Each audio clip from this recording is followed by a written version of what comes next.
Hi everyone, thanks for taking the rendezvous to join us in this edition of the Midday Bilingual Newscast on Equinox Television. Julien Berth, you have the first part. Thank you, Innocent Azé. Mesdames et messieurs, bon après-midi à toutes et à tous. Et merci de suivre cette édition bilingue du journal sur Equinox Télévision. Les 15 étudiants de l'université de Buea sont désormais libres. Ils ont été relâchés hier soir par leurs ravisseurs après avoir subi des sévices corporels. L'on apprend qu'une rançon allant de 100 000 à 1 million de francs CFA a été versée pour la libération des otages. En rappel, ces apprenants avaient été enlevés mercredi dernier à Buea, au sud-ouest, alors qu'ils étaient en pleine séance d'entraînement au stade de Wembley, non loin du campus principal. Une affaire de mœurs défraie la chronique dans une église catholique à Tiang, dans le département de la Menoie. Là-bas, le prêtre a déserté la paroisse. D'aucuns racontent qu'il aurait échappé à la colère des populations venues l'assommer de s'expliquer sur les accusations d'attouchement sur une mineure de 14 ans. Cependant, l'adolescente refuse de se faire consulter pour attester des présumés sévices sexuels subis. Le prêtre incriminé est porté disparu. C'est un reportage de Leclerc Tchakem. En ce dimanche, jour du Seigneur, la paroisse Saint-Maximilien Colbé de Bamendou ne désemplit plus. Les fidèles sont orphelins de leur berger depuis 2 semaines. Seuls quelques adeptes, choristes, répondent encore présents. La raison est toute trouvée. On ne part pas à l'église parce qu'on raconte les mauvaises choses sur le prêtre. Nous n'avions pas éteint l'église catholique à Bamendou. C'est le prêtre. Ici, le nom de l'homme de Dieu est cité dans une affaire de mœurs. L'une des camarades de notre fille là, c'est la camarade qui se plaint en première position que le samedi autour de 16 h, elle a trouvé notre fille qui rentrait du prébistère là à l'âme chaude. Mais nous avons voulu savoir ce qui s'est réellement passé. Mais ce que la camarade nous a expliqué, c'est que la fille lui a transmis ce message. Elle était au champ avec sa maman. Subitement, le téléphone de la maman a sonné. Elle a pris, c'était écrit là-bas l'abbé. La maman dit que oui, c'est le prêtre qui appelle. Il faut qu'on rentre. Dès qu'ils sont rentrés du champ, la maman arrive à la maison et demande à sa fille de se laver. Après avoir se lavé, elle attache quelque chose sur un papier noir et dit va de mettre ça au prêtre. Quand la fille dit que bon, je ne peux pas aller là-bas, envoie plutôt mon petit frère, la maman refuse. La maman refuse, elle impose sa fille seule, parce que son petit frère voulait l'accompagner, la maman aussi refusé. Elle impose sa fille seule à aller de mettre le paquet au prêtre. Quand la fille arrive au prébistère, elle toque, le prêtre sort étant encore en soutane. Elle remet le paquet, mais le prêtre dit, ma fille, s'il te plaît, voilà mes assiettes là qui sont sales, est-ce que vous pouvez m'aider à les laver? La fille dépose aussi ce qu'elle avait aussi, parce qu'elle avait aussi un paquet, elle commence à la faire la vaisselle. Subitement, le prêtre entre et ressort, n'ayant plus la soutane, il était en short. Commençait à caresser la fille, l'a tirée pour entrer avec. Voilà le message que sa camarade nous a transmis. Courroucés, les habitants décident d'avoir le cœur net. Bien après, ça nous a énervés. Mais le fait que nous nous déployons à l'église n'était même pas d'aller dire au prêtre pas. C'était pour savoir la vérité, si ce que la fille là a raconté était vrai ou pas. Mais le prêtre nous voit. Il prend fuite. Pour les fidèles, c'est une histoire montée de toutes pièces. L'histoire de viol est non fondée. Pourquoi? Parce qu'on a, et lui-même a dit qu'il voit l'enfant vierge, qu'on aille faire les textes de virginité à l'enfant. On arrive à l'hôpital, la mère refuse. Outre la génitrice, la fille refuse de se soumettre aux examens médicaux. On l'a amenée à l'hôpital. À Tchang, on n'a pas eu les imprimés du certificat médical. Nous nous sommes déplacés pour Balessin. Arrivé à Balessin.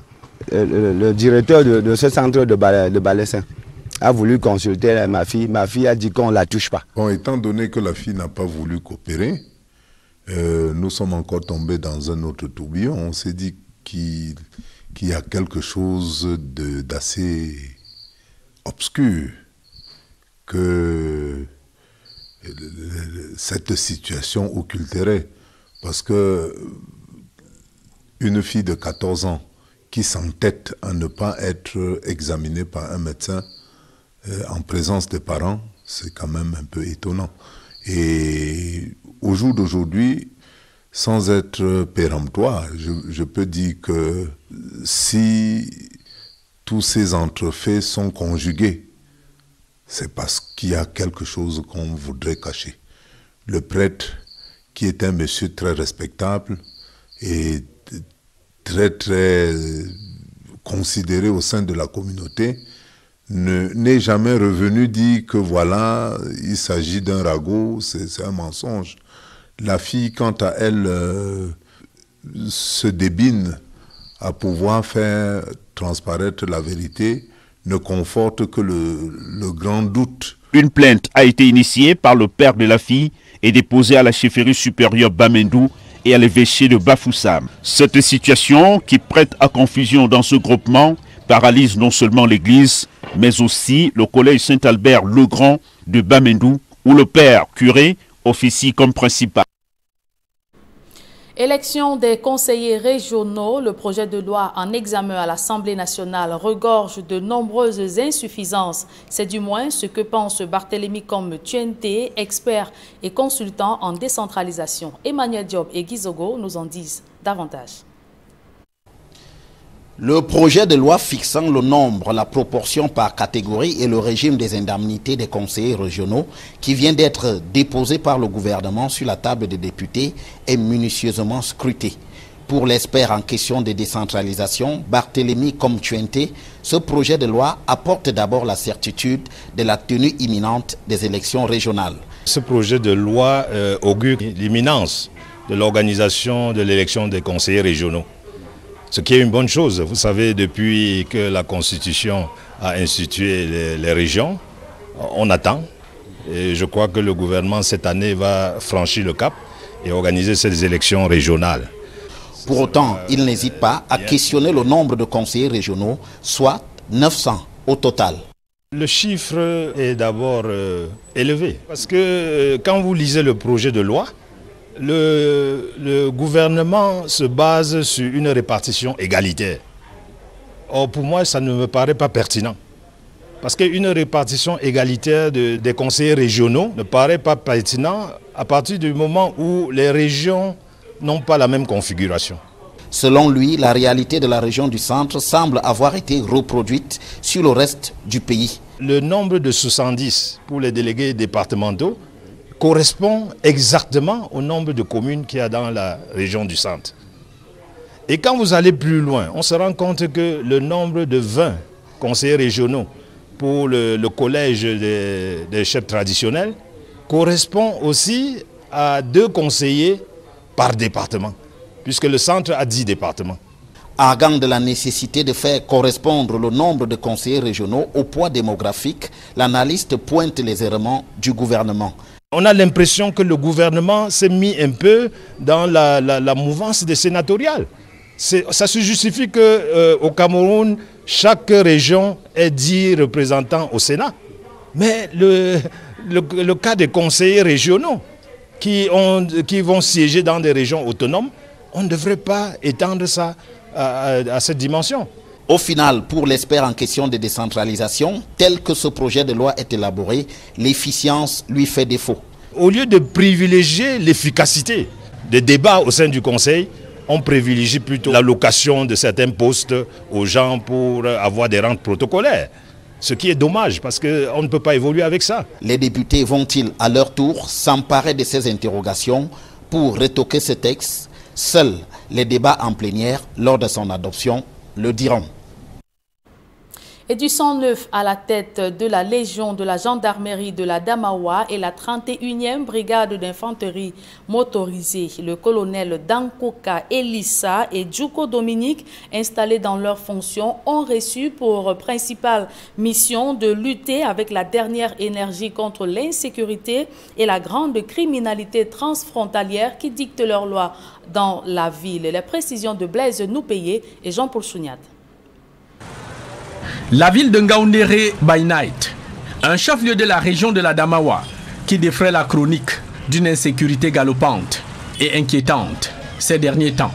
La criminalité y a fait son nid avec des agressions quotidiennes enregistrés en milieu urbain comme en milieu rural. Si tu pars vers Nord, il n'y a pas la lumière, il y a les agressions là-bas.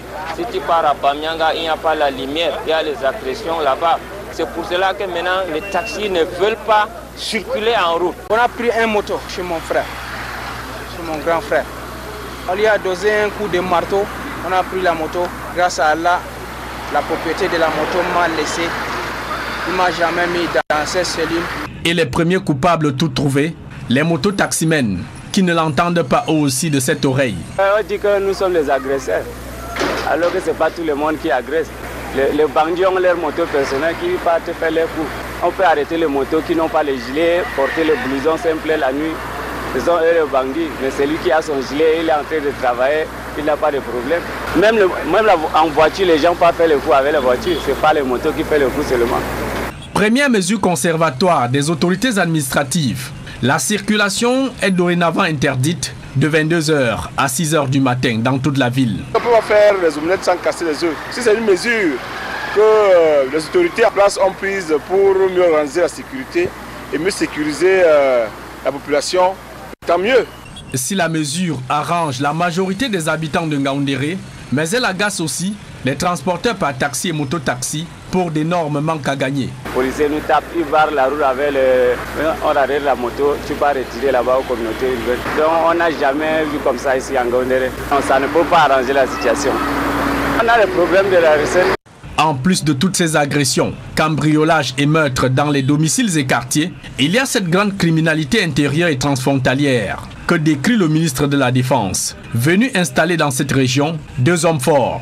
Cette région connaît depuis un certain temps une criminalité transfrontalière exacerbée par une transhumance belliqueuse des bergers venus des pays voisins, la circulation des armes à feu, le vol des bétail, les prises d'otages. Autant de situations préoccupantes. Colonel Dangouka Elissa, prenez le commandement. Le colonel Dangouka Elissa à la tête de la Légion de gendarmerie de la Damawa et le colonel Luka Dominique aux commandes de la 31e brigade d'infanterie motorisée. Les 2 promus ont des missions bien précises. Vous devez, pour ce faire, agir de manière proactive en établissant une communication avec vos hommes, même au plus bas niveau de l'échelon, pour leur expliquer leurs droits d'une part et leurs devoirs en zone opérationnelle, préserver un climat de bonne collaboration avec les populations, dont le concours est très précieux et indispensable dans la lutte contre la criminalité transfrontalière et la collecte du renseignement. Avec ces 2 officiers supérieurs, présentés comme pétris d'expérience, récoltés tout au long de leur riche et longue carrière, le ministre de la Défense, Joseph Betty Assomon, demande à la population de collaborer avec les forces de maintien de l'ordre et les forces de sécurité pour tordre définitivement le coup à cette insécurité qui a hissé la Damawa au palmarès de la criminalité au Cameroun. Et la société civile critique les mesures gouvernementales en matière de respect des droits des femmes. C'est à la faveur d'une journée de consultation organisée sous l'égide de la Commission nationale des droits de l'homme et de liberté. Joël Essengue et Aïk Cyril. Les violations des droits des femmes sont nombreuses au Cameroun. Que ce soit dans leur participation à la vie politique, ou bien que ce soit dans certains aspects culturels, les femmes sont amenées à souffrir après le décès de leur mari. On leur fait passer through des situations très difficiles. Et certaines jeunes filles sont forcées à entrer en mariage d'une manière précoce. Et il y a beaucoup d'autres exemples. Le gouvernement annonce des mesures pour préserver les droits des femmes. Mais sont-elles efficaces? La question est en débat à la Commission nationale des droits de l'homme et des libertés. L'approche classique des États, ça sera oui, nous avons compris, nous sommes en train de faire des efforts, nous avons programmé les actions, mais la société civile doit voir si tous les efforts, tous les éléments sont inclus pour pouvoir mener l'État à agir d'une manière satisfaisante en matière de promotion et de protection des droits de l'homme. À la faveur de la journée de consultation des organisations de la société civile, la Commission nationale des droits de l'homme et des libertés invite les OSC à critiquer les mesures gouvernementales, mais aussi à formuler des propositions en vue de rendre effectif le respect des droits de la femme. Nous sommes présents sur le terrain et nous veillerons à ce que dans le rapport périodique, que les droits des peuples Mboro, à savoir la femme et les jeunes, soient respectés, puisque nous travaillons avec eux sur le terrain à l'Est Cameroun. Les propositions recueillies de la société civile rentreront dans les rapports périodiques du Cameroun, conformément au protocole de Maputo et de la Convention de Kampala d'une part, et à la Charte africaine des droits de l'homme et des peuples et son protocole sur les droits des femmes d'autre part. Et un public reportage avant de refermer la première partie de ce journal. Amélioration de l'offre d'énergie électrique dans les ménages camerounais. L'entreprise Eneo Cameroun est en plein chantier de renouvellement des équipements sur son réseau de distribution. 47 milliards 200 millions de francs CFA, c'est le montant du budget d'investissement pour la seule année en cours. Reportage. Pour l'année 2019, Eneo Cameroun s'est fixé un objectif, accélérer ses investissements pour améliorer la stabilité de son réseau de distribution et ainsi son service. C'est ainsi que son budget d'investissement de 47,3 milliards pour 2019 est en croissance de 30% par rapport à celui de l'année d'avant. Ici, 26 milliards de francs consacrés à ce réseau de distribution saturé. Et dans les 26, 4 milliards de francs sont affectés au projet de renforcement, modernisation et sécurisation de 170 km de réseau potentiel à Douala et Yaoundé. Pas à pas, on commence à voir les fruits de ce déploiement. C'est le cas ici, sur la ligne Bekoko-Pont-Mungo, une ligne de distribution sur 6 km, presque entièrement déjà debout sur poteaux en béton. On a renforcé le réseau qui était en 54 mm² à 93 mm² aujourd'hui. On peut parler de maintenance préventive maintenant. Vous voyez le réseau qui est en béton, ça sécurise la fourniture en énergie électrique, surtout dans ces zones qui est pressentie comme une zone industrielle. L'énergie est sécurisée sur tout le long de 6 km qui était prévu. Et c'est ça qui est prévu pour toutes les 170 km qu'on est en train de vouloir faire dans Douala et Yaoundé. Toutes les zones fortement utilisées sont bien sécurisées en termes de support et en termes de fourniture d'électricité pour pouvoir améliorer la qualité de service chez les clients en termes de tension qui sera mieux, en termes de continuité de service et en termes de nombre de gens qui peuvent avoir accès à l'électricité. C'est donc une ligne neuve et solide qui sécurise désormais la fourniture d'énergie électrique dans cette zone. À notre passage, des entreprises accomplissaient les dernières manœuvres d'installation de poteaux béton sur ce tronçon. Ailleurs, dans le cadre du même projet, les travaux commencent. C'est le cas ici à Lorbaba. Cette ligne dessert Lorbaba et Niala. Les techniciens commencent par le renforcement électrique. Nous avons ici deux câbles. Ça, c'est l'ancien câble qui était sur la ligne existante. Et vous allez constater qu'elle est de faibles sections et il est vieux. Donc ici, vous constatez qu'il est neuf et il a une section plus grande. C'est-à-dire, électriquement parlant, il peut transporter plus d'énergie et donc plus d'électricité pour nos ménages. Ainsi se poursuit le projet de renforcement du réseau de distribution à Douala et Yaoundé. À ce jour, il est exécuté à 25%. 95 km de lignes sont concernés dans les différentes communes de Yaoundé et environ 72 km dans les arrondissements de Douala. Le programme des chantiers est progressivement publié sur le site web d'Eneo Cameroun afin de permettre aux populations des quartiers impactés de faire face aux coupures engendrées le temps des travaux. Et ce public reportage met un terme à la première partie de ce journal. À présent, la seconde, elle est en langue anglaise avec vous. Innocent Azé, good afternoon. Right, thanks so much, Julian Beth, and good afternoon to you once more, viewers. Thanks for staying with us. All 15 students belonging in the football team of the University of Buea have been set free after spending 2 days in the hands of their kidnappers. They are currently undergoing treatment after they were tortured by Amazonian fighters who accused them for promoting banned events like the upcoming University Games in the Southwest region. They were inflicted wounds on their backs with warning they should not be spared, or they will not be spared next time. The UB footballers were taken away during a training session ahead of the next varsity games on grounds of their involvement in school activities. It was another black day for villagers in several localities in the northwest region of Cameroon, whose houses were set ablaze by unidentified uniformed men who claim were searching for separatist fighters. Occupants are now seeking refuge in the forest. As a result, dozens of houses were burnt in Bessa, Bello, in Boyo Division, Chub, Kambe Central. Residents here have been rendered homeless. Two civilians, Tega Cletus Akwo and Sylvester Atia, mentally defective, were shot dead in whom gunshots were heard in Metal Quarters, Bamenda yesterday. No casualty has been recorded.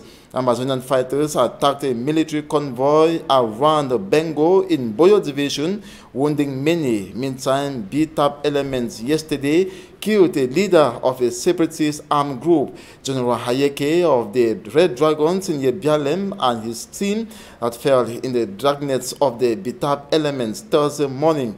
2 other fighters were neutralized.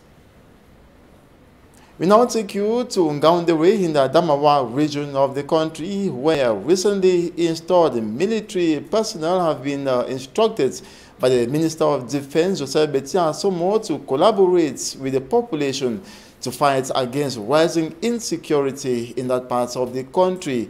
They were equally instructed to put an end to the current kidnappings that have rendered or have made the populations to be living in fear. Details with Magic and Gabriel. For several weeks now, commercial motorcycle riders in Ngaoundéré have stopped circulating when it's 8 p.m. until 6 a.m. The decision from the governor was as a result of the increasing insecurity in Ngaoundéré. A commercial bike rider tells us they say we are thieves, even though most of us are innocent. Thieves have their private bikes. Taxi drivers also have a similar problem because of the insecurity in town. They can only carry passengers, mostly university students, to campus, but can't circulate in town. Here in Ngaoundéré, there is the problem of roads and that of lightning. There are several attacks on places like Bamyanga without light. An inhabitant of Ngaoundéré lauds the decision from the governor of the region. We can't prepare an omelette without breaking the eggs. So if it's a decision that has been taken by the administration to secure the area, then it's okay. It is on this rising note of insecurity that Cameroon's Minister of Defense, Joseph Beti Asomo, officially installed Colonel Dabuka Elisa and Commander Njoka Dominique into their different functions. Le colonel Njoka Dominique. Joseph Beti Asomo urged the two to fight against insecurity and the rising criminality that has gained ground in Adamawa. Preserve a good relationship with the population in the fight against criminality of all sorts in Ngaoundéré. Colonel Dabuka Elisa and Commander Njoka Dominique now have to re-strategize on how to stop the alarming rate of kidnapping and armed banditry that has become a key problem in Ngaoundéré. Students in technical schools across Cameroon say their future is bleak as the government continues to allow the recruitment of foreign technicians to do what they too can do. They made a call in Lumongo division of the Littoral region recently. More with me, Armstrong Sanda. Raisa Kemaju is an electrical engineering student of Upper 6 in Government Technical High School, Lum. Raisa is one of the few female students braving this area of study, usually viewed as reserved for boys. With a feeling of satisfaction, she recounts her passion for electricity. J'ai été ébloui par les différentes maquettes présentées.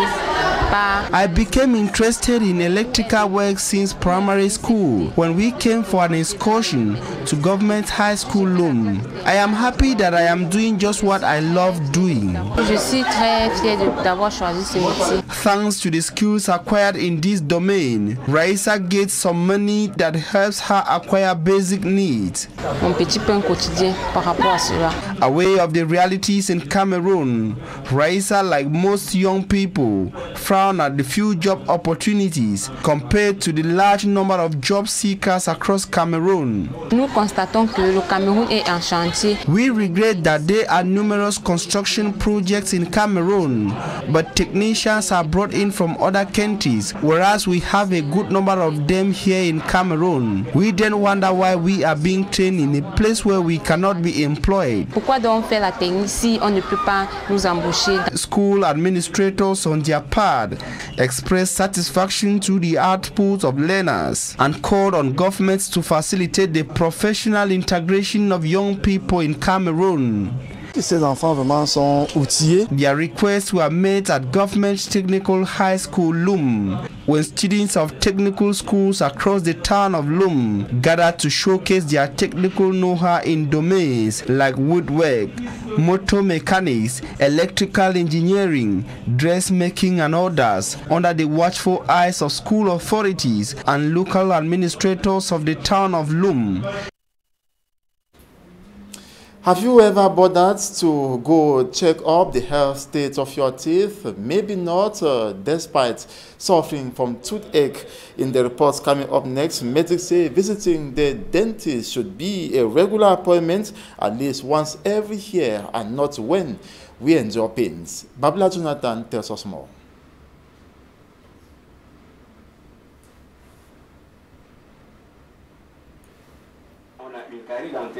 A great proportion of the world's population is affected by tooth-related health problems, including tooth decay, cavities, gum diseases, and oral cancer. Close to 60 to 90% of the world's population suffer from tooth decay. It is almost the same in Cameroon, notably in rural areas. Having to visit the dentist regularly is not the appointment everyone looks forward to. Many people visit dentists only when they have pains. Medics say it is one of the most important ones to be kept. When you don't visit the dentist once every year, you can have tooth decay or cavities that can develop into tiny openings or holes. But if you visit the dentist yearly, these problems can be detected at an early stage. But the more you delay and come to the dentist when you already have pains, you will spend more. How to brush the teeth is yet another issue. We are supposed to brush our teeth 2 times a day, in the morning after the breakfast and not before. Use a soft toothbrush. Change it after 3 months. Use a good toothpaste and brush for at least 2 minutes. Utiliser un bon dentifrice, c'est-à-dire un dentifrice qui contient une quantité suffisante en fluor. Dental professionals are not only concerned with fixing teeth, they also clean your teeth and check for abnormalities that could trigger larger health issues in future.